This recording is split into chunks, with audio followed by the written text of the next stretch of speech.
Hello, good evening, good day, everybody, and welcome to the 30th episode of the Indian Interest Podcast. This is a podcast in which we look at the world from the perspective of the Indian national interest. And today we are discussing India US relations.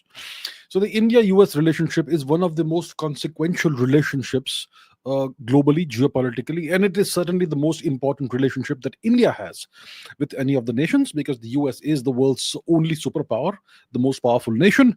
It's one of the three most consequential relationships that India has. The other relationship is the India-Russia relationship, and there's also the India-China relationship.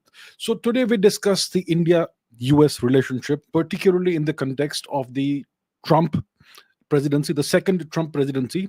So we're going to look at the evolution of the India-US relationship, the past decade or so. How has it changed? How has it evolved? We're going to start from the first Trump presidency. We're going to review what happened during that time. We're going to talk about the Biden presidency, and then we're going to talk about the second Trump presidency and where we are at and what are the challenges that we are facing, because the second Trump presidency has been very different from the first Trump presidency. So let us begin with with an overview, a comprehensive overview of the India-US relationship. So we're going to examine the transformation, the evolution of the bilateral ties between India and the US across the first Trump administration, the Biden administration, and the second Trump administration. And we're going to talk about the challenges we're facing right now. So we're going to talk about, obviously, beginning with the first Trump administration. This was a transformative time in the India-US relationship. So the India-US relationship during Trump's first presidency, which was from 2017 to 2021, it was marked by a significant transformation in the bilateral relationship. And this was characterized by an unprecedented strategic convergence. There was significant defense cooperation, and there was personal diplomacy between the two leaders, Mr. Trump and Mr. Modi. And the relationship during this time achieved what many would consider to be the historical high points of the India-US relationship during this period, 2017 to 2021. So we had a strategic convergence, we had the elevation of strategic cooperation, and there was the revival of the Quad, and so much more. So let's look into this in more detail. So you had a strategic shift from the Asia-Pacific to the Indo-Pacific framework. And this was something that the Trump administration did. It fundamentally shifted the US strategic focus from the Asia-Pacific to the Indo-Pacific, which expanded its engagement to include India. And from the US perspective, India is a vital counterweight to China's expanding influence. So this was a conceptual change from the US perspective, and it was formalized in the 2017 National Security Policy. And it represented much more than mere linguistic modification. It reflected and acknowledged India's growing prominence as a regional power in the region. And the US improved relations with no other country during the Trump first administration as much as it advanced its relationship with India. And India began to, let us say, overcome its traditional historic suspicion of closer cooperation with the United States. And you could say that India at this point accepted America's hegemonic standing in the Indo-Pacific region. So this time period was marked by the revival of the quadrilateral security dialogue, the Quad, right? And the Trump administration was instrumental in revitalizing this, along with Mr. Modi and Mr. Shinzo Abe and so on. So this was promoted as a mechanism to address Chinese assertiveness across various strategic and economic and geographic domains in the Indo-Pacific region. And this relationship, the Quad relationship, quadrilateral partnership, was elevated to become a recurring security partnership, a recurring cabinet level meeting during the tenure of Mr. Trump. So this was a significant change that happened. Then there were defense agreements. There was defense and security cooperation between the two nations. So the Trump administration made a significant progress in completing foundational defense agreements that had been under negotiation between India and the US for many years. So you had the COMCASA, the Communications Compatibility and Security Agreement. This was signed in 2018 during the first 2+2 dialogue, which allowed the US to provide India with encrypted communications equipment and systems to secure military communications. And for that, the COMCASA had to be signed. So this was a significant piece of progress that happened. And then you had the BECA, which is the Basic Exchange and Cooperation Agreement. This was signed in 2020. And this marked the third foundational agreement that enables the sharing of geospatial intelligence and maps and satellite images and so on for defense purposes between the two nations. So these two agreements, COMCASA and BECA, signaled that there was now an unprecedented level of trust that had developed between the two nations and the two militaries of the two nations. Then you had defense, trade, and technology transfer. So you had defense, trade, and cooperation and technology transfer. Under Trump's leadership, the US became India's largest defense supplier. And it ended up selling to India close to $20 billion worth of sophisticated defense equipment over a 20-year period. And this culminated with the Trump presidency, that period, the first Trump presidency. The National Defense Authorization Act, the NDAA, this act designated India as a major defense partner. This was enacted in 2017, and this facilitated enhanced defense cooperation and the sharing of various kinds of technology. And you had various kinds of defense acquisitions during this period that happened. India acquired various kinds of defense technologies and defense platforms, such as the C-130J Super Hercules transport aircraft, a very large aircraft, the P-8I Poseidon maritime control aircraft, the CH-47F Chinook helicopters, Seahawk anti-submarine helicopters, Apache attack helicopters, MQ-9 Predator drones, which come in two variants. And India was moved to the first tier 1 of the US Department of Commerce's Strategic Trade Authorization licensing list. This means that you had relaxed defense export controls. Then you had personal diplomacy between the two leaders, Mr. Modi and Mr. Trump. So this is what journalists called the Trump-Modi bromance. So this was a very warm personal relationship between Mr. Trump and Mr. Modi, and this became the catalyst and the cornerstone of the US-India relationship. And the mutual admiration between the two leaders was evident in various public appearances and private conversations. And Mr. Trump at this point in time described Mr. Modi as the nicest human being and a total killer, that sort of thing. And then you had these two big events that happened over 2 years. One was the Howdy Modi event, which happened in 2019 in Houston, Texas, right? This was a landmark moment in India-US relations. Over 50,000 people attended what Trump called a profoundly historic event, which was one of the largest ever receptions for a foreign leader on US soil. And both the leaders shared the stage, and Trump praised Modi's leadership and India's progress, and so on and so forth. Then the next year in 2020, you had the Namaste Trump visit. This was Trump's inaugural visit to India. And this featured the Namaste Trump event at the Motera Stadium in Ahmedabad. And this event saw more than 100,000 attendees. And the visit was a very high-profile visit. You had stops at the Taj Mahal and high-level diplomatic engagements in New Delhi and so on. And these optics were very crucial for Trump, who wanted to demonstrate his global popularity. And the best way to do it is to show how many people attended his event. So this was going on very well. And then you had trade relations and economic cooperation, and there were tensions. There were trade tensions and disputes. So you had strong strategic ties between India and the US. But despite that, trade relations experienced significant friction during Trump's first tenure.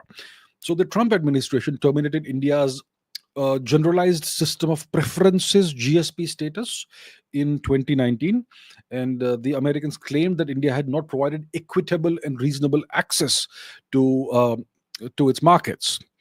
And this decision ended the preferential trade treatment that had saved US importers substantial amounts over the years.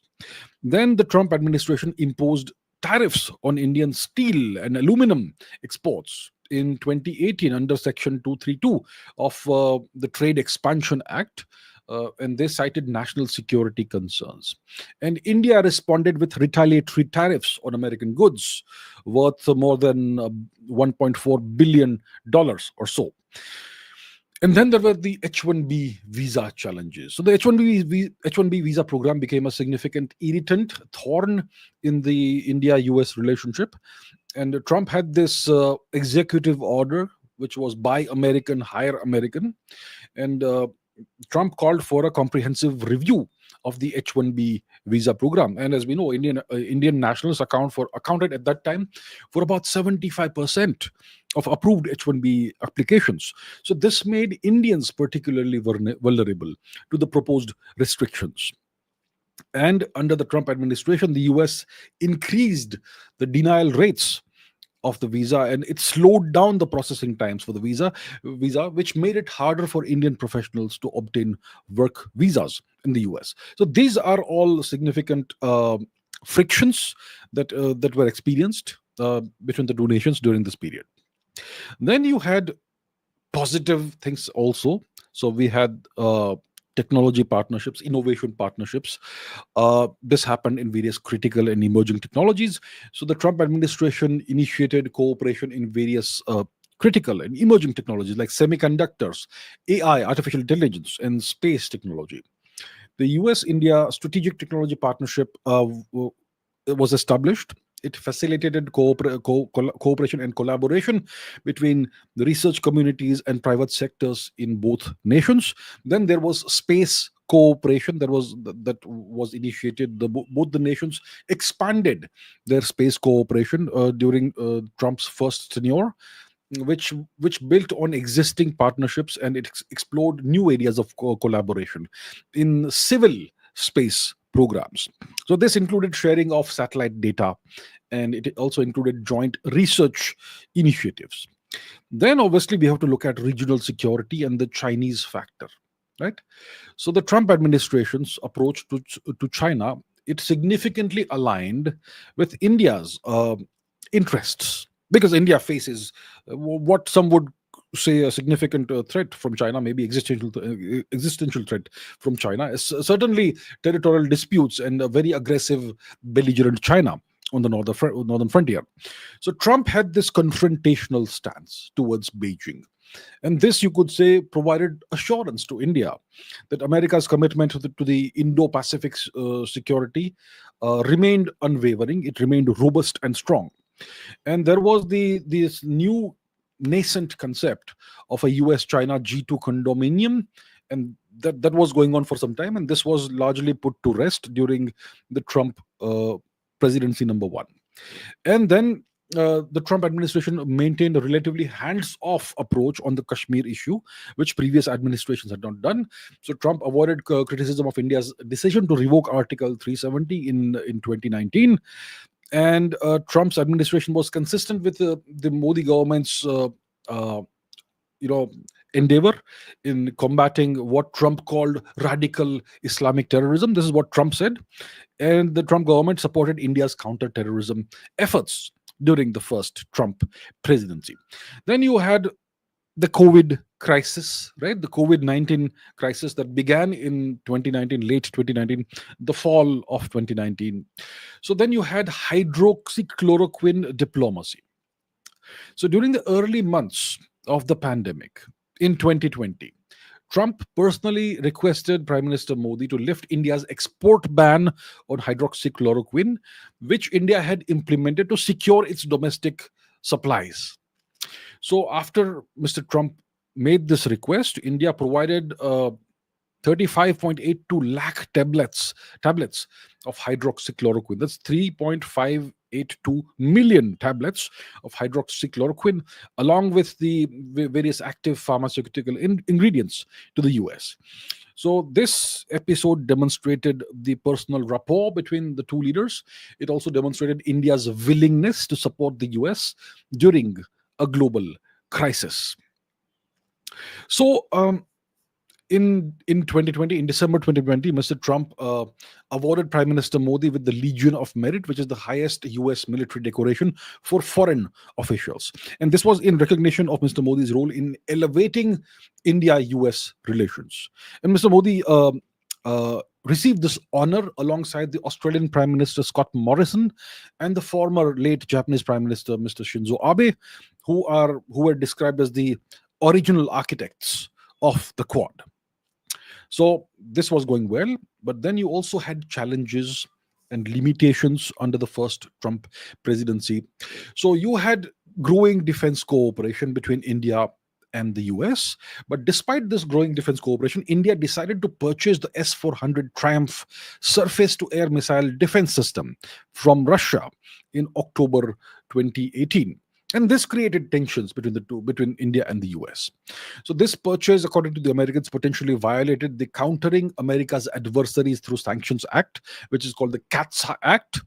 But the Trump administration avoided sanctioning India, while it at the same time imposed penalties on Turkey and China for similar purchases. So India was given, you could say, preferential treatment by the Trump administration. And there was also the balancing act with Pakistan. So the Trump administration strengthened its ties with India, but at the same time, it also maintained relationships with Pakistan, particularly when it comes to the Afghanistan policy. And Trump also offered to mediate the Kashmir issue, but he generally avoided taking sides in the tensions between India and Pakistan. So this overall is an overview of the first Trump administration and its relationship with India. So what's the legacy of the first Trump administration? It established a foundation for long-term India-US strategic partnership that transcended the traditional long-held Cold War era limitations. The relationship demonstrated remarkable bipartisan support in the US, which means both parties supported it, Democrats and Republicans. And this relationship enjoyed broad consensus in India despite some trade disputes. And the Trump-Modi partnership successfully elevated bilateral relations across multiple domains, which is defense and technology and energy and strategic cooperation and so on. It also was able to manage disagreements over trade and immigration policy. And the personal relationship and chemistry between the two leaders, it provided stability to the relationship, and it helped navigate through various challenges which naturally occur in the relationship between any two nations. So this period, from 2017 to 2021, if we look back upon it, it represents a transformative phase in the India-US relationship. It was characterized by unprecedented strategic alignment. It was characterized by significant defense cooperation. And it was also characterized by a shared commitment to a free and open Indo-Pacific region. And the Quad was the cornerstone of that. So this was the foundation that was laid during Trump's first tenure, during his first term. And this foundation continues to influence bilateral relations between India and the US, and it continues to influence the regional security architecture in the Indian subcontinent region and beyond that. So that's an overview of the India-US relationship during the first Trump presidency. Now, what happened is that Trump lost the election. He stood for re-election. He lost, and Mr. Joe Biden, became the US president. So now let's take a look at the India-US relationship during the Biden tenure, during the Biden era. So the Biden administration, it oversaw another transformative period in India-US relations. And this relationship, this period was marked by unprecedented strategic cooperation and deepening ties across multiple domains. So it's true that Indians had lots of complaints about Joe Biden and his administration. But if we look at it from a big picture perspective, if you look at from a 10,000 meter view, then you will see that there was unprecedented strategic cooperation and there were deepening ties across multiple domains. So the relationship between the two countries evolved from a traditional partnership that to what both the leaders termed the defining partnership of the 21st century. So let's look into uh, what happened during Biden's tenure. So now let's look at Biden's personal history for a bit. So Joe Biden's engagement with India began several decades before he became president. And this established a strong foundation for the India US relationship during the Biden presidency. So in 1998, Mr. Biden was a senator. And as a senator in 1998, Mr. Biden recognized India's significance following India's nuclear tests, which happened during the Vajpayee administration. And Mr. Biden argued that India could not be isolated forever. So Joe Biden's role, his pivotal role in the US Senate's approval of the historic nuclear deal, which happened in 2008 between India and the US. So this demonstrated Mr. Biden's long-standing commitment to strengthening bilateral relations between the two nations. And during the 2020 presidential campaign, Mr. Biden emphasized shared democratic values between India and the US. And he stated that we share a special bond that I've seen deepened over many years as a US senator, as a vice president, and I've seen it deepen.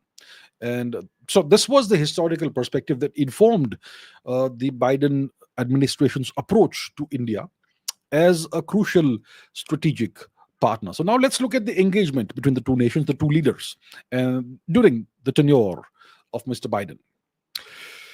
So we're going to fast forward first to the 2023 state visit, and then we're going to backtrack a bit. So the 2023 state visit of Prime Minister Modi to the US was pretty historic. This essentially represented the pinnacle, the high point of the Biden-Modi diplomatic engagement. So this was an official state visit, which happened in June 2023. This was the first official state visit by an Indian Prime Minister in 9 years. And this visit was characterized by extensive ceremonial protocols.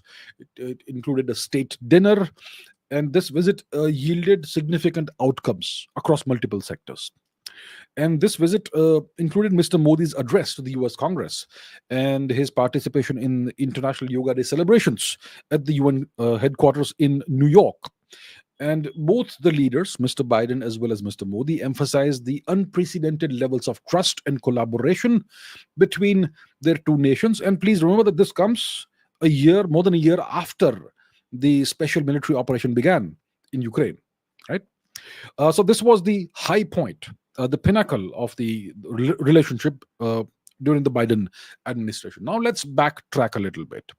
So the two leaders also had regular bilateral meetings throughout Biden's presidency. They maintained consistent high-level engagement. So in May 2022, there was a Biden-Modi meeting in Tokyo on the sidelines of the Quad summit. In September 2023, Mr. Biden visited India for the G20 summit in New Delhi, and I actually was there. I covered the G20 summit as an independent, right? In September 2024, there was the final bilateral meeting between the two nations at Mr. Biden's Delaware residence during the Quad summit. And each of these meetings provided it produced substantive outcomes. And Mr. Biden said that Prime Minister Modi, every time we sit down together, I'm struck by our ability to find new areas of cooperation. So now let's examine those areas of cooperation. So first of all, there was the technology and innovation partnership or partnerships, multiple partnerships. The Initiative on Critical and Emerging Technology, ICET, this was launched in 2023. And this is a cornerstone of the US-India technological cooperation. This initiative encompasses collaboration in AI, artificial intelligence, quantum computing, semiconductors, space technology, and advanced telecommunications. The key achievements under ICET include setting aside over $2 million in 2024 for collaborative AI and quantum research, quantum computing research, the establishment of a semiconductor fabrication plant, a fab in India, with US Space Force partnership. That's interesting. This also included the development of chips for national security applications, including advanced sensors and communications. Then there is this semiconductor manufacturing partnership. So this was a very important moment in the relationship between the two nations during the Biden administration. This moment came with the announcement of a new semiconductor fabrication plant in India, which would focus on infrared, it would focus on gallium nitride and silicon carbide semiconductors. And this facility, which is supported by the India Semiconductor Mission, and it involves the Bharat Semi, Third Eye Tech, and the US Space Force, this represents an unprecedented technology transfer in this very important, very critical sector. And apart from that, Micron Technology announced an investment of about $825 million to build a semiconductor assembly plant and test facility in India, which would create about 5,000 direct jobs and about 15,000 community jobs over a period of about 5 years. Then you had the defense and security cooperation partnership and the evolution of this relationship between the two nations. So you could say that at that time, the US India defense partnership reached new heights during the Biden administration. And the relationship progressed beyond traditional buyer seller dynamics to encompass co production and technology transfer agreements of some kind. So, what are the landmark defense agreements? Well, first of all, you have the infamous F414 engine manufacturing deal. This was the most significant defense cooperation breakthrough. And this was an agreement between General Electric GE and Hindustan Aeronautics Limited, HAL, for manufacturing the F414 jet engines in India. So this initiative enables greater transfer of US jet engine technology than ever before. And as we know that today, this partnership has stalled. This has happened during the fag end of the Biden administration, and it continues during the Trump administration. So the engines are, India has not received the engines. So this is something that has not worked out. But at that point in time, it was a landmark achievement when it was signed. Then you had the procurement of the MQ-9B drones. So India decided to procure 31 General Atomics MQ-9B remotely piloted drones, remotely piloted aircraft, which probably had a 16 to 15 16 Sky Guardian and 15 Sea Guardian, or the other way around, whatever it is. And this was a $3 billion deal. And this was a major enhancement of India's intelligence, surveillance, and reconnaissance capabilities. So this was, as you can see, the major landmarks over here. Then there was space cooperation and the scientific partnership between the two nations. So NASA and ISRO engaged in collaboration. So space exploration during the Biden administration emerged as a defining element, one of the defining elements of the bilateral relationship. So what are the key agreements? First of all, India signed the Artemis Accords, which I was not a big fan of. I still am not. But India signed the Artemis Accords in 2023. And this advanced a common vision of space exploration for the two nations and every other nation that has signed the Artemis Accords, which essentially positions the US as the leader of this pack of nations, right? Then you had joint missions. NASA committed to training Indian astronauts at the Johnson Space Center. And the goal is there will be a joint mission to the International Space Station, which could happen soon. Then there's the NISAR satellite. This is a joint NASA-ISRO mission. The launch of this satellite, which was planned for the year 2024, the launch has still not happened. It is expected that the launch will probably happen this year, 2025. So this is a pretty advanced satellite, synthetic aperture radar satellite, and it will be launched from India. That's what one hears, right? And NASA and ISRO developed a strategic framework for human spaceflight cooperation. So this, again, is a significant new chapter in the bilateral space exploration relationship. Now let's talk about trade and economics. Uh, so you had World Trade Organization disputes between the two nations. So a significant achievement was the resolution of 6 outstanding World Trade Organization disputes between the two countries through mutually agreed solutions. So this breakthrough demonstrated that both nations were committed to addressing their trade concerns constructively. Then there was commercial dialogue in innovation. So the US India commercial dialogue was relaunched. It focused on expanding cooperation in talent, innovation, and inclusive growth. The Innovation Handshake Initiative, it aimed to connect the dynamic startup ecosystems of both the countries. And there were investment flows. US FDI, foreign direct investment in India, reached about $51 billion plus in the year 2022, which is a reflection of expanding business and commercial ties between the two nations. And India was elevated to strategic trade authorization tier 1 status in 2018, and this continued to facilitate license free access to US regulated technologies. Then there was cooperation on climate and clean energy. This was a big focus of the Biden administration: climate change and clean energy. So India cooperated with the US on this matter, uh, on the climate and clean energy agenda 2030. So the US India Climate and Clean Energy Agenda 2030 partnership was launched in 2021, and this was a comprehensive framework for climate cooperation. And the partnership operates through two major tracks: the strategic clean energy partnership and the climate action and finance mobilization dialogue. I'm not sure if it's still going on. The Trump administration is not very big on climate change and all those matters, but this is what was going on at the time. And then there were renewable energy initiatives. Both countries committed to achieving ambitious climate targets. India set itself a goal of installing 450 gigawatts of renewable energy by 2030. And this partnership, it aimed to demonstrate how swift climate action can align with inclusive economic development.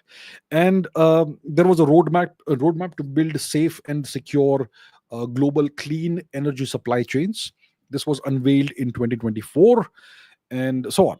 So this was about climate cooperation between the two nations during the Biden administration. Then we'll talk about defense and security, the Quad partnership, the Indo-Pacific strategy. So the Quad became institutionalized, the Quadrilateral Security Dialogue, which comprises the US, India, Japan, and Australia.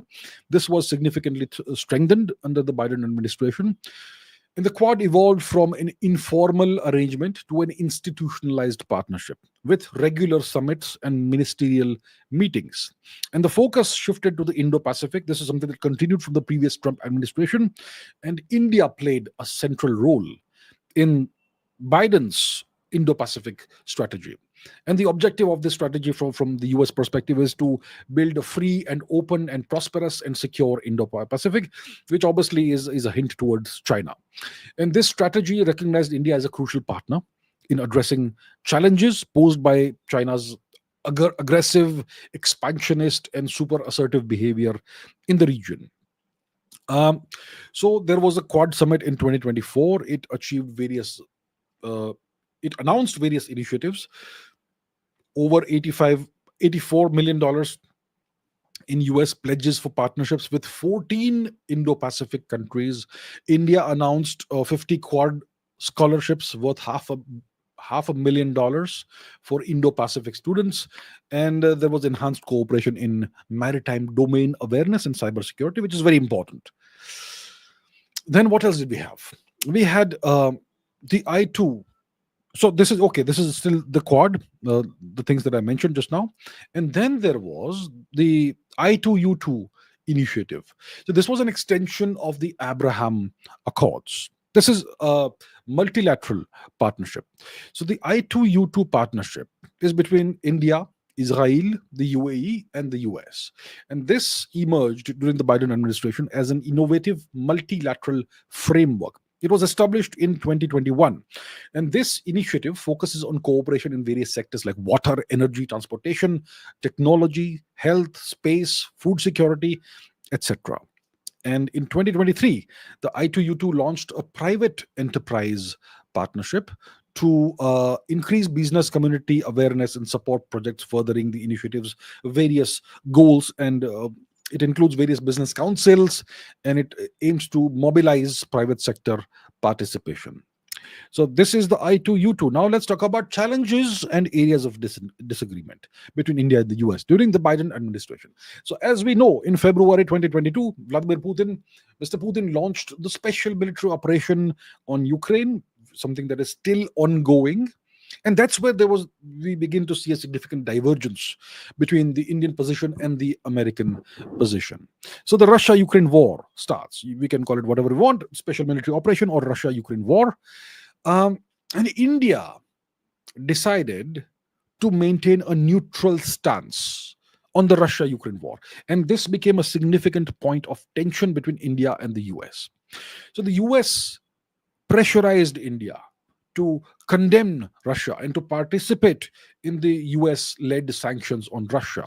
However, India refused to comply. India maintained its policy of strategic autonomy. India abstained from UN resolutions that would condemn Russia, and India continued to purchase Russian oil.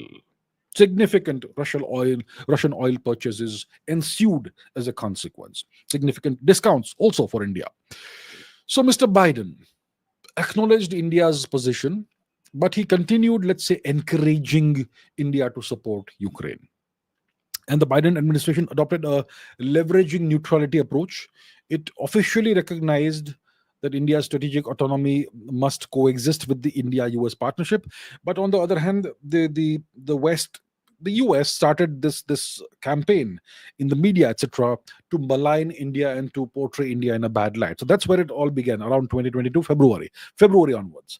Then various think tanks and various strategic analysts and observers and journalists and media outlets, not just from the US, but also allied nations, started slandering India. So this is something that began at this point in time. So you can see a downward turn in the quality and the trajectory of the India-US relationship around this time.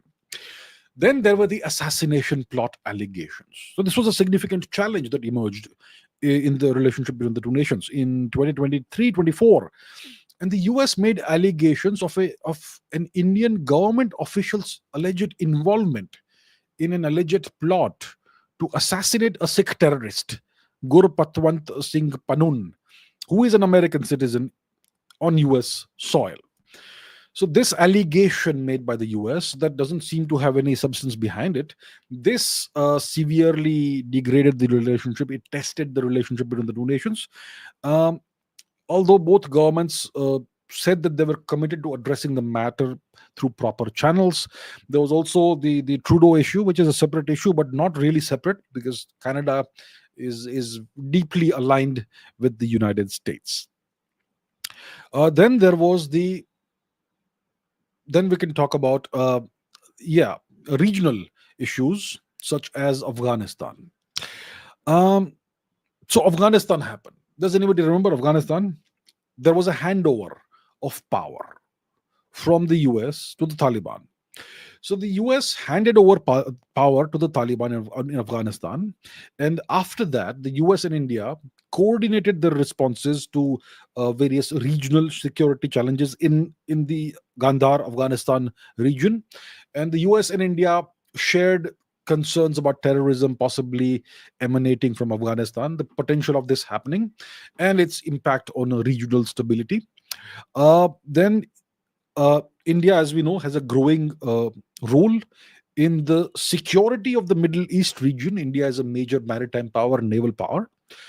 So India has a growing role in the security of the Middle East. And India is going to be the co-leader of the Combined Task Force 150 in 2025 to secure the Arabian Sea lanes. And all of this is cooperation between India and the US, and it aligns with the broader US security interests for the region. And then India is a leader of the global south, and the Biden administration supported India's leadership role in the global south, especially during the time of the Indian G20 presidency 2023, right? And India's engagement with various developing nations. And this verbal acknowledgement and recognition, it acknowledged India's unique position as a bridge between the developed world and the developing countries. Um, so let's talk about the legacy of the Biden administration and its impact on India US ties. So, as the Biden administration concluded, officials from both nations expressed confidence that they were leaving the India US relationship in a very strong place, especially the Biden administration officials said that. And they said that there was bipartisan support for continued cooperation between the two nations. And the relationship of the two nations between the US and India, its institutionalization across multiple government agencies. This ensured continuity beyond individual administrations. So many of the policies of the Biden administration would be continued during the Trump administration. That was the expectation. That was the hope. And by the end of the Biden administration,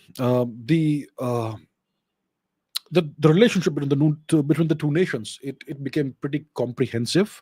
There was cooperation that spanned so many sectors, so many domains like defense, technology, space, climate, artificial intelligence, semiconductors, potentially quantum technologies, various economic sectors, the maritime domain, the security domain, and so on and so forth. So this was institutionalized significantly during the Biden administration, and this created a framework for partnership that would hopefully endure across administrations. And both the nations committed to working through various budgetary processes to secure robust funding for shared priorities between the two nations. So the Biden administration, you could say, it presided over an unprecedented expansion and deepening of US-India relations across essentially every domain of bilateral cooperation. There were historic state visits. There were breaking technology partnerships. There was defense cooperation, co-production as well. There was space exploration partnerships. So all of these sectors, you had cooperation in these sectors, and the relationship achieved what both leaders describe as having unprecedented levels of trust and collaboration. And the relationship also saw significant challenges. The vice president of the US had a tendency to lecture Mr. Modi on about religious freedoms and all that. So the lecturing continued, yes, no question about it.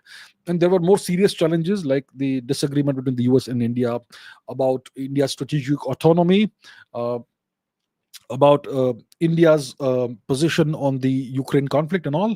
But overall, you can still say that the fundamental trajectory of the relationship between the two nations, it continued upwards. So the Biden legacy in the India-US relations will most likely be remembered for transforming a traditional partnership into a comprehensive global security strategic relationship, which could possibly be positioned to address various 21st century challenges together. Right?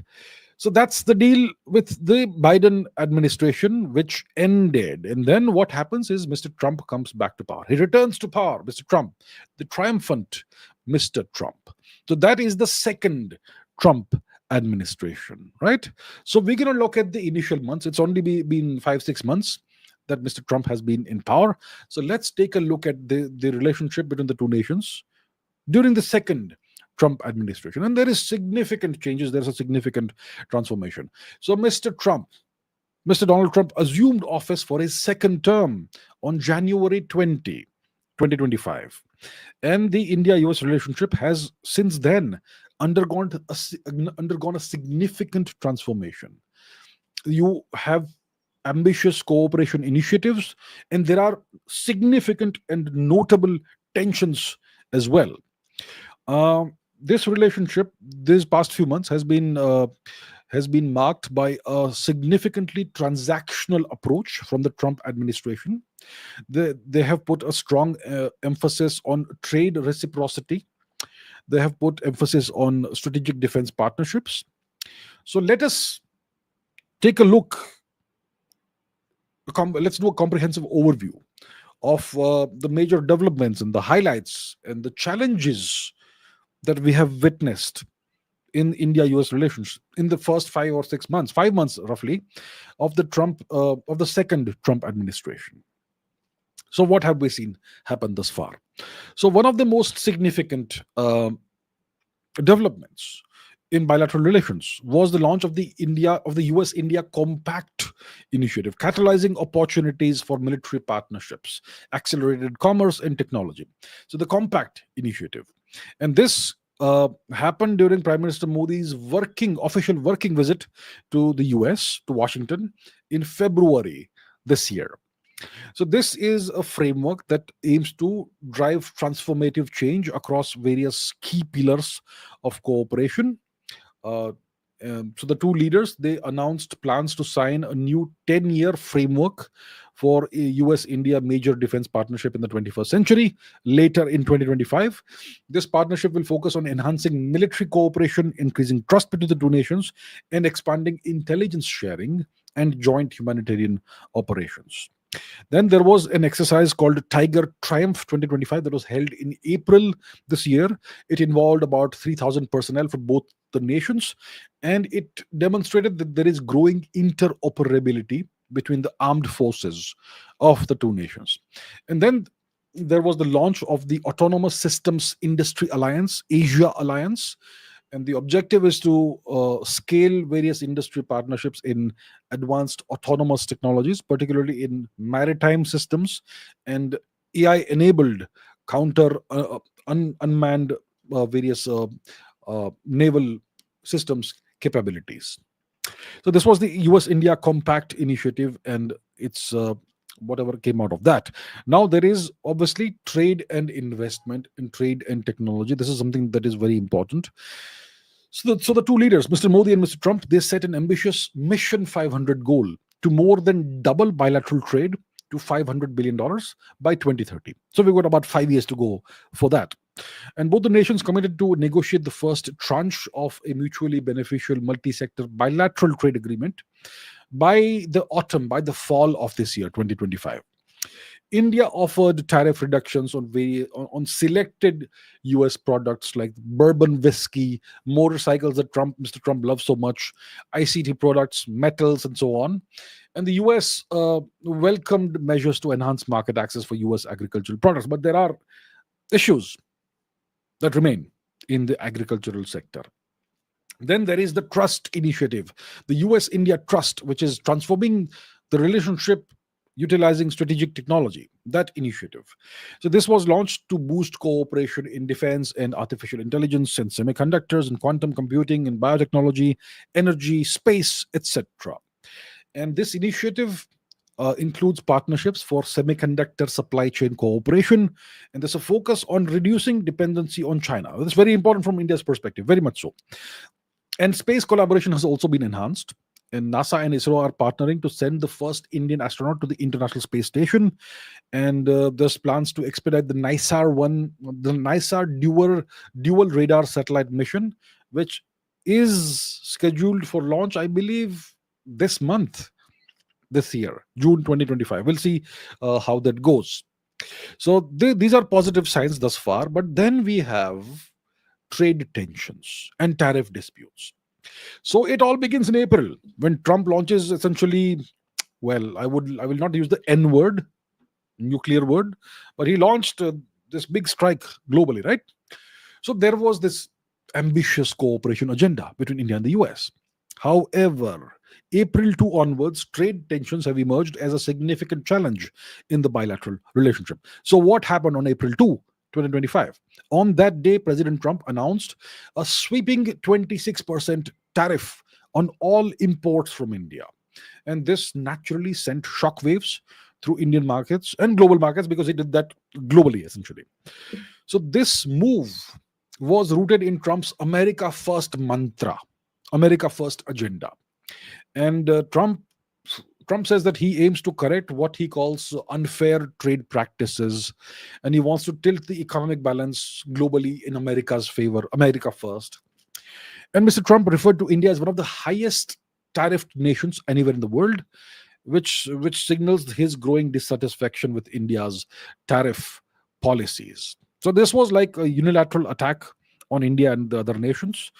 So what was India's tariff response? So India's response to Trump's tariffs announcements was pretty calm. It was pretty composed, and India signaled strategy over panic.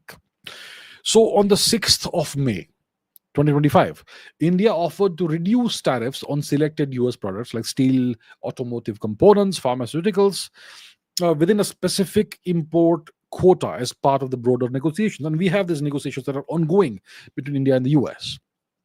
And Indian exporters significantly accelerated shipments to the US in March 2025, aiming to avoid these reciprocal tariffs. And goods worth more than $10 billion were exported from India to the US, which is a sharp 35% increase compared to the previous month, which is compared to the previous year, March 2024, a 35% increase over March 2024. So then there was temporary relief and ongoing negotiations between the US and India. On April 9, Mr. Trump temporarily suspended the implementation of the tariffs for 90 days to give a window which could be used to fast track trade negotiations with key nations, including India. So India was granted a temporary exemption from the additional 26% tariffs, but a baseline 10% duty on Indian exports remains in force. The tariffs that Trump imposed have been legally contested by various small businesses and also by various US states. And the US federal court has initially declared them, it initially declared them unlawful on the 28th of May. But then a US appeals court stayed the decision the following day. So there is legal trouble for Trump's tariffs, but maybe they have it under control. So there is this ongoing trade and tariff issue. But then we had something else that happened, and that is the Operation Zindur, which occurred as a result, as a consequence of the Pahalgam terror attack on Indians by Pakistani terrorists. So this is a significant geopolitical development that is in the process of currently affecting India-US relations. And this was the 3-day war, the brief military conflict between India and Pakistan in May 2025. So what's the background to this? On the 22nd of April 2025, a Pakistani-based terror group called TRF, it perpetrated a heinous attack in Pahalgam in India. And the result was that 26 tourists were killed. In response to that, India gave Pakistan some time to take action against this terrorist organization and dismantle the Pakistani terrorist network infrastructure. But Pakistan took no such action. So then, on the night of May 7 and 8, 2025, India executed Operation Sindoor, which targeted terrorist training camps and terrorist infrastructure at 9 different locations within Pakistan and Pakistan-occupied Kashmir. So Pakistan responded with drone and missile strike attempts on India, which completely failed. And then there was an escalation, which ended with India disabling 11 Pakistani air bases within 20 minutes. So this escalated very rapidly, and Pakistan was significantly, its military capabilities, air force capabilities were significantly degraded. And very important strategic air bases like Noor Khan, Chaklala, etc., were hit very hard. And then what do we have? The US claims that it mediated and had the two nations agree to a ceasefire. So President Trump claimed that the nuclear capable neighbors reached an agreement on a ceasefire because of US facilitated discussions. And he claimed that the hostilities subsided after he advised both nations to prioritize trade over conflict. And he essentially implied that he threatened India with trade sanctions in order to get India to pause Operation Sindoor, right? Now, today is June 20. A couple of days ago, there was a 35-minute phone call between Prime Minister Modi and President Trump. And in this phone call, Prime Minister Modi firmly maintained that the ceasefire was established through direct communications between India and Pakistan and their military forces, rather than any kind of US mediation. And Prime Minister Modi clarified that there were no topics related to trade that were discussed in connection with Operation Zindur. And Prime Minister Modi asserted that India has never accepted third-party mediation and will not accept any such mediation in the future. Right? So here you have a significant clash between India and the US. Essentially, India is calling President Trump a liar. That's essentially what it has come down to. Right? So, yeah, this is a significant clash between the two nations. Trump wants to take credit for something he clearly did not do. So, what's been the diplomatic fallout of this? So recently, there was the G7 meeting that happened in Canada. Prime Minister Modi attended that. And President Trump invited Mr. Modi to visit the US on his return journey from the G7 meeting in Canada. But Prime Minister Modi declined, citing pre-existing commitments. And instead, Prime Minister Modi invited Mr. Trump to visit India for the Quad Summit later in 2025, which Mr. Trump seems to have accepted. Then it's interesting that 2 days ago, on June 18, the day that he was inviting Mr. Modi to come to Washington, D.C., the same day, President Trump hosted the Pakistani dictator, the army chief Asim Munir, for a one-on-one meeting in a very unusual breach of protocol that clearly reflects the Trump administration's very transactional approach to foreign policy. So Mr. Trump was essentially trying to ambush Mr. Modi. He was having a meeting with Asim Munir that day, and he wanted Mr. Modi to visit that day. And then he would have possibly ambushed Mr. Modi by presenting Mr. Asim Munir in the same room and having them have a discussion. So Prime Minister Modi, with a great amount of alacrity, declined the invitation by Mr. Trump, and he cited pre-existing commitments like visiting Croatia, etc. Right? So there is significant diplomatic fallout that we are seeing. Now let's understand why Mr. Trump is suddenly so pro-Pakistan. I mean, we went through the whole history just now, didn't we? We went through the relationship between the two nations during the first Trump administration, which was tremendous, like Mr. Trump says. The relationship between the two nations during the Biden administration, which had challenges, but it was still a very good relationship when we now look back in hindsight, right? But now you have significant clashes between the two nations. And, there are tensions of various kinds, not just the trade tensions, but you have Mr. Trump directly siding with Pakistan and essentially acting like an agent of Pakistan. The question is, why is it so? Now, let me, once again, I have presented this before in some detail. Let me present this again. The reason for this is the Trump business empire's dealings with Pakistan. Okay? So let's understand what the deal is. So the Trump business empire, the Trump family business empire, has an expanding business relationship between various family corporate entities and Pakistani government agencies and business councils and the Pakistani military leadership. So there's a sophisticated network of cryptocurrency ventures. There are mineral exploitation and exploration initiatives in Pakistan. And there are various strategic partnerships that have developed particularly intensively since 2024. And all of this raises questions about the intersection of Mr. Trump's private business interests and his foreign policy decision making. So let's look into this in some detail. So if we look at the corporate structure and ownership framework, you'll find that the Trump family's business empire, it operates through multiple interconnected entities. This is all available in the public domain. I'm not giving you some classified information. Okay, so this empire operates through multiple interconnected entities.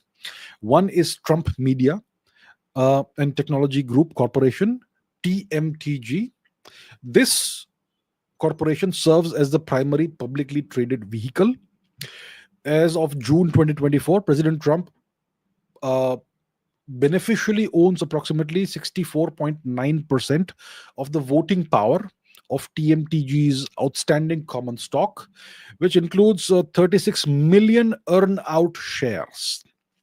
So, this concentrated ownership structure extends the president's control uh, over corporate decision making processes that increasingly impact international business development strategies. And this ownership structure underwent significant changes in December 2024 when President Trump transferred 100% of his TMTG interests to the Donald J. Trump Revocable Trust. And in this revocable trust, Donald Trump Jr. serves as the trustee, and he maintains sole voting and investment power over all the securities owned by the trust. So, this transfer mechanism allows the Trump family to maintain operational control while creating legal distance from direct ownership during the second Trump presidential term. Now, let's look at the Pakistani operations of World Liberty Financial. So, the most significant Pakistani business engagement involves World Liberty Financial, WLF, which is a decentralized finance cryptocurrency platform where the Trump family owns 60% ownership stake. WLF is a significant departure from traditional Trump real estate ventures. Trump has historically been the Trump organization has historically been involved in the real estate business. Trump is essentially a New York real estate developer, right? But WLF represents a significant departure from this traditional business of Trump, which is real estate, and it's now positioning the Trump family as major stakeholders in the emerging digital finance sector.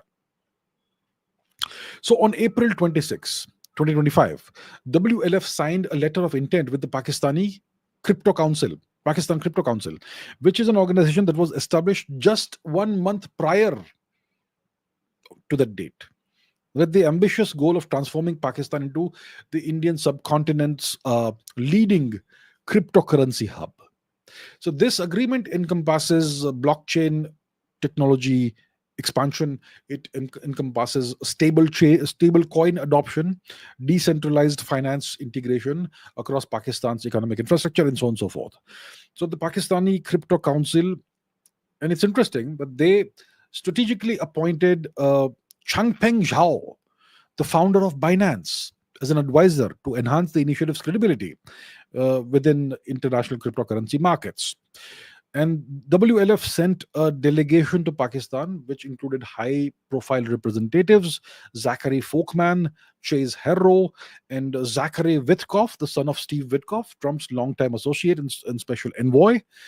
The delegation's reception demonstrated Pakistan's commitment to the partnership because there were meetings with Prime Minister Shahbaz Sharif, the army chief and dictator Asim Munir, the finance minister of Pakistan, whoever it is, Mr. Aurangzeb or whatever, and various other senior government officials of the Pakistani government. So now let's look at what else is happening. So beyond cryptocurrency ventures, the Trump network is actively pursuing resource exploitation, resource extraction opportunities in Pakistan through various informal diplomatic channels. Right? So there were one of the friends of Donald Trump Jr. conducted exploratory missions to Pakistan in January 2025. This person's name is Gentry Beach. And this was followed by similar visits to Bangladesh as well as Turkey. Very interesting nations, right? And the objective was to identify lucrative opportunities, business ventures across these markets. So this gentleman met with Prime Minister Shahbaz Sharif twice, once in Islamabad with various cabinet ministers, and secondly in Dubai during the World Governments Summit. And these high-level meetings, they demonstrate Pakistan's willingness to accommodate Trump family business interests through official government channels, and they demonstrate Pakistan's willingness to open up their resources for exploitation by the Trump business empire. So Pakistan's rare earth mineral reserves are valued at about $50 trillion in totality. And so this was identified as a primary investment target for the Trump empire. And so Pakistan was described to Mr. Trump as an amazing place with potential for billion-dollar exploration deals spanning rare earth minerals and oil and gas and real estate development, in addition to cryptocurrency. So this resource assessment aligns with the Trump family's strategy to diversify beyond traditional real estate holdings. So now let's take a look at the timeline of various critical developments. The chronology of the Trump-Pakistan business development.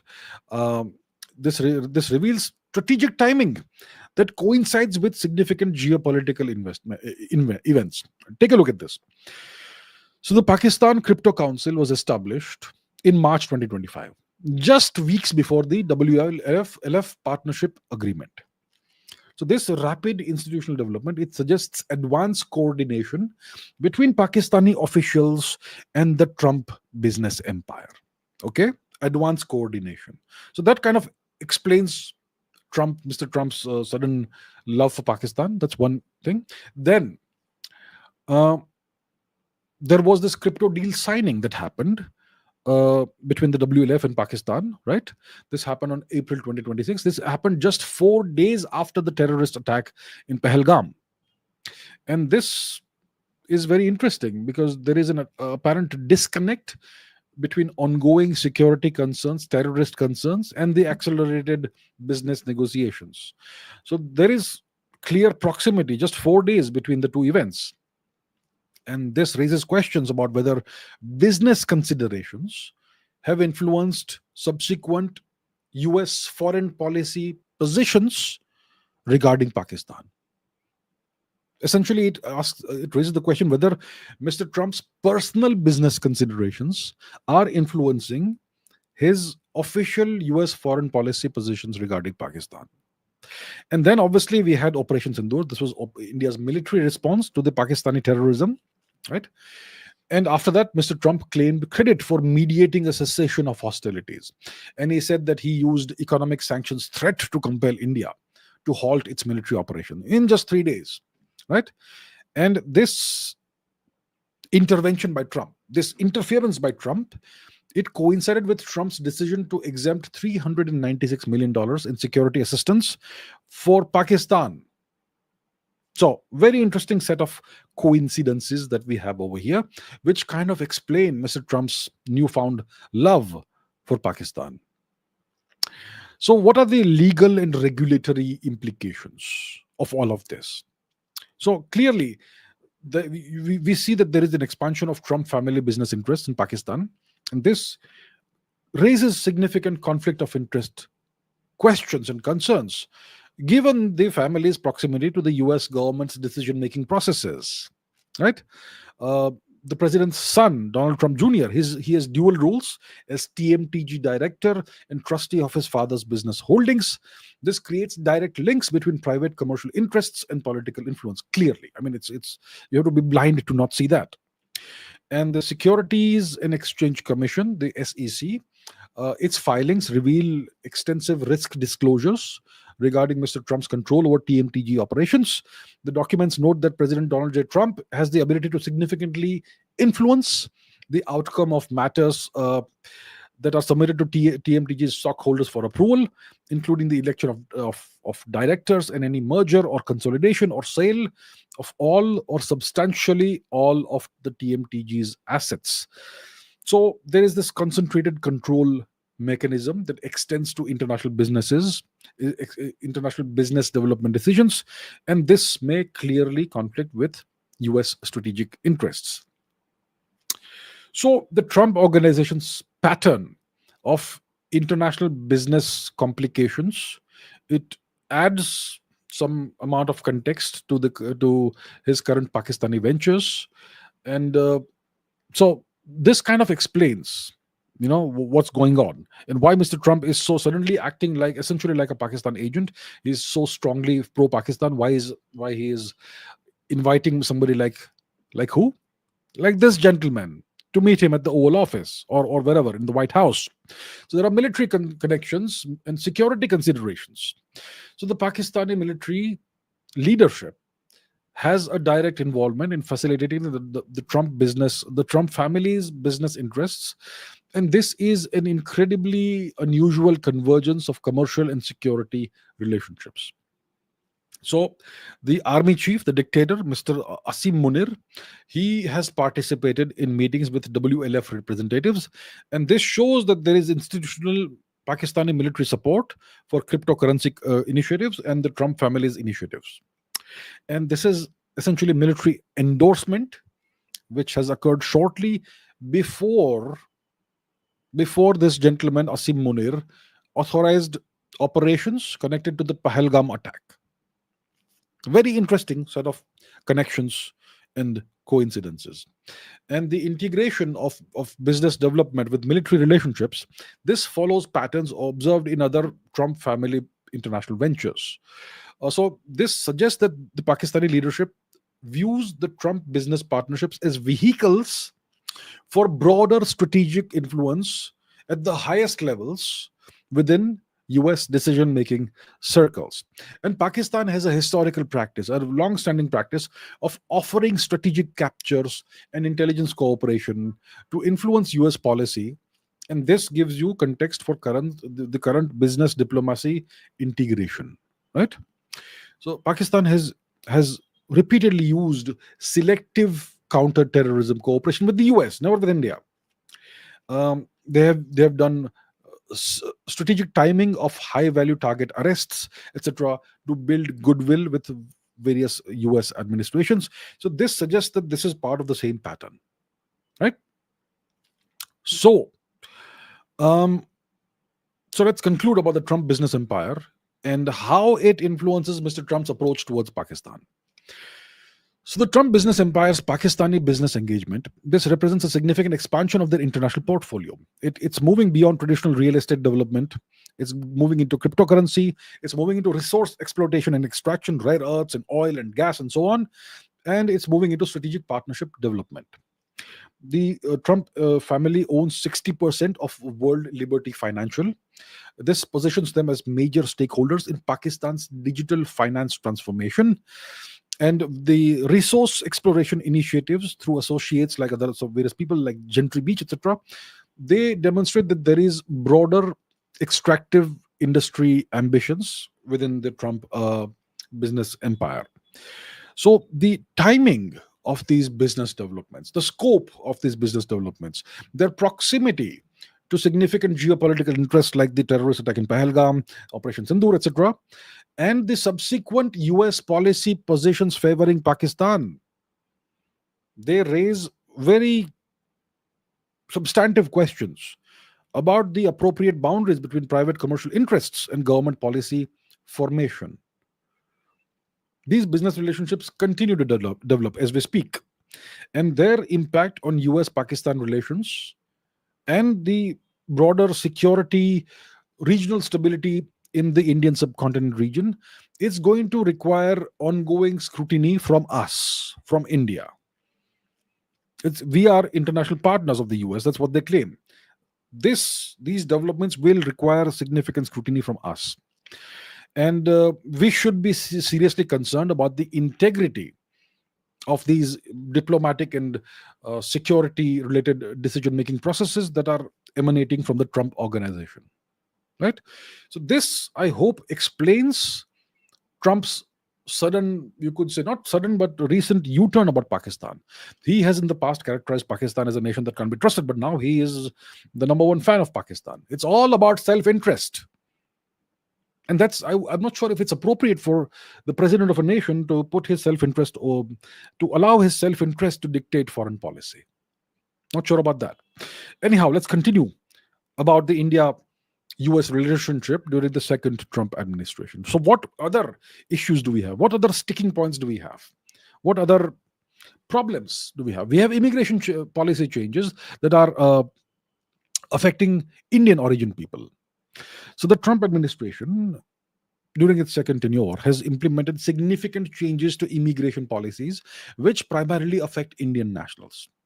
So there are, first of all, H-1B visa restrictions. The US Department of State, it issued the visa bulletin, its visa bulletin for May 2025. And in this, it delivered a serious blow to Indian nationals who are seeking H-1B visas and green cards, selectively for Indians, essentially, right? So the employment-based fifth preference unreserved category for Indian applicants has retrogressed over the past, by over 6 months, from November 1, 2019 to May 1, 2019, which will significantly delay the path to US permanent residency for those who are affected by this. And they attributed this to high demand and high usage by Indian applicants, combined with increased applications from the rest of the world. But it looks like they're selectively targeting Indians, right? And this is going to have an impact on the Indian technological sector, significant impact on the Indian technological sector. What is the impact going to be like? Okay, I'm not sure why this gentleman is here, but all right. So, Dinesh Chugtai. So, these tighter visa restrictions could dramatically limit access to Indian IT professionals. This will lead to fewer US based contracts for them and a potential dip in technological tech revenues for India. Indian IT firms may have to boost their local US hiring to sustain their operations. This is going to increase operational costs, it's going to reduce profits, and it's going to increase taxable income, possibly, whether it's in the US or in India. And these changes could also impact remittances from Indian professionals who are working in the US. And this could affect India's foreign exchange reserves and India's domestic consumption. Now let's look at the geopolitical dynamics, regional influence, etc., during the Trump 2 administration. So the US-India relationship during Trump's second term has been influenced by obviously broader, bigger geopolitical considerations compared to the India-Pakistan thing, right? There's the China factor, obviously. So the second Trump administration's approach towards India appears to be less focused on the China rivalry compared to the Biden administration and compared to the first Trump administration. Trump is now focusing on and prioritizing trade deficits over strategic alignment. So since the Trump administration's inauguration in January, there have been decisions to cut aid to what they call the global south. There have been decisions to introduce all kinds of tariffs. There have been decisions to walk away from global climate action and so on. And all of this has left a significant vacuum that China will be happy to fill. So this shift has created challenges for India. It's also created some opportunities for India, because India seeks to maintain its strategic autonomy while navigating the US-China competition, right? So there, obviously, we discussed all the tensions that exist, but the Quad partnership, it remains relevant. It remains an important framework for cooperation in the Indo-Pacific region. Prime Minister Modi has invited President Trump to visit India for the next Quad meeting, which Mr. Trump has apparently accepted, and he has expressed excitement about visiting India. And the two leaders have shared their perspectives on the Indo-Pacific region, and they have expressed support for the significant role of the Quad in the region. And then we have the Middle East connectivity. India and the US continue to collaborate on the IMEC corridor, the India, Middle East, Europe Economic Corridor, which aims to enhance trade routes between India and Europe via the Middle East, and so on. Right? So that's the deal about the India-US relationship during the Trump era. Right? So we have seen 5 months of the second Trump administration, roughly 5 months. And this has witnessed some progress and significant challenges in the India-US relationship. We've had the Compact initiative, the Trust framework. So this demonstrates the strategic importance that both countries place on their partnership. However, trade tensions and disagreements over diplomatic issues, and the Trump administration's overt support for Pakistani terrorism, and the Pakistani dictatorship, all of these are significant sticking points and significant sources of tensions between the two nations. And this demonstrates the complexities that the relationship has. During Mr. Trump's second tenure, the relationship has become significantly more transactional. Trump is placing a strong emphasis on reciprocity in trade, and Trump has a significantly reduced focus on the China factor compared to the previous Biden administration. So the success of this relationship, it will depend on India's ability to manage the differences with the US while advancing whatever shared interests exist. And there are many of these, like defense and technology and economic cooperation and space and so much more. So there are planned negotiations for ongoing negotiations for a bilateral trade agreement, which will hopefully happen by the fall, the autumn of 2025. There's the upcoming Quad Summit in India. And so these are the things that we can look forward to. And President Trump's personal approach towards Pakistan is going to be critical. It's going to be one of the critical areas that will determine the trajectory of India-US relations for the remainder of Mr. Trump's second term. So this is a challenging relationship for India. It's obviously the most important relationship for India. The US is the most powerful nation. Mr. Trump is officially the most powerful man in the world, and he seems to be favoring Pakistan. I have demonstrated why it is so. So it's going to be seriously challenging for India. It also opens up some opportunities for India, and that is something that we have to keep an eye on in the coming months and in the remaining years of the second Trump administration. So that's the deal, and I'm going to keep an eye on this, and we're going to keep on revisiting this whenever it is important to do that at appropriate times. So that's it for this episode. I hope it was useful. It provided some value to you. So thank you so much for watching. And if you have any questions, I will take those questions momentarily in the Ask Abhijit show that begins a few moments from now. So thank you so much for watching, and I will see you very soon. Thank you. Bye-bye.